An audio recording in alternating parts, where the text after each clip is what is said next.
उन्वान: चालाक लुंगड़ी और अक्लमंद मारखोर। एक जंगल में लुंगड़ी एक मक्काराना मुस्कुराहट के साथ मारखोर के करीब पहुंची। मारखोर: क्या तुमने दरिया के किनारे उगने वाली जादुई घास के बारे में सुना है?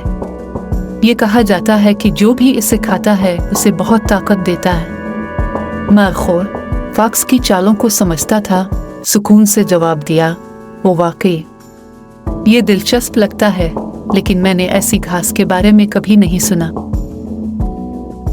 लुंगड़ी ने कहकहा लगाया, वो ये बिल्कुल ठीक है। हकीकत में मैं पहले ही वही घास खा चुका हूँ और देखो मैं कितना मजबूत हूँ। फॉक्स ने मारखोर को मुतासिर करने की कोशिश करते हुए अपने पट्टे हिलाए। मारखोर ने बेयकीनी से सर हिलाया। हिमम, दिलचस्प। ठीक है, मुझे लगता है कि उसे देखने से तकलीफ नहीं होगी। जब वो दरिया के किनारे के करीब पहुंचे तो फॉक्स ने आम घास के टुकड़े की तरफ इशारा किया। वहां है मारखोर, जादुई घास। मारखोर ने इसका करीब से जायजा लिया और सर हिलाया। लुंगड़ी, ये तो आम घास है, इसमें कोई जादुई बात नहीं है।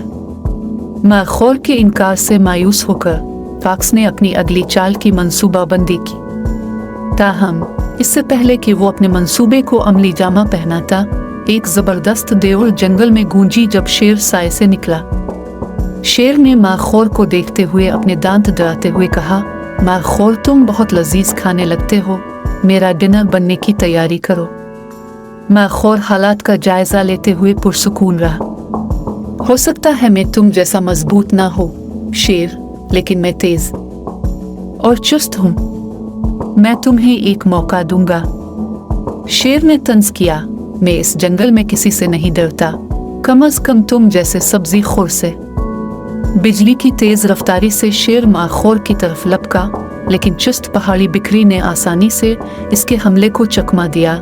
मारखोर शेर को पीछे छोड़ने में कामयाब हो गया और उसके अतराफ में तेज लाते मारे। थके हारे और जलील होकर शेर अपने जख्मों को सहलाते हुए में पीछे हट गया। मारखोर लंबा खड़ा था। चालाक लुंगड़ी और ताकतवर शेर दोनों के खिलाफ फतेयाब हुआ।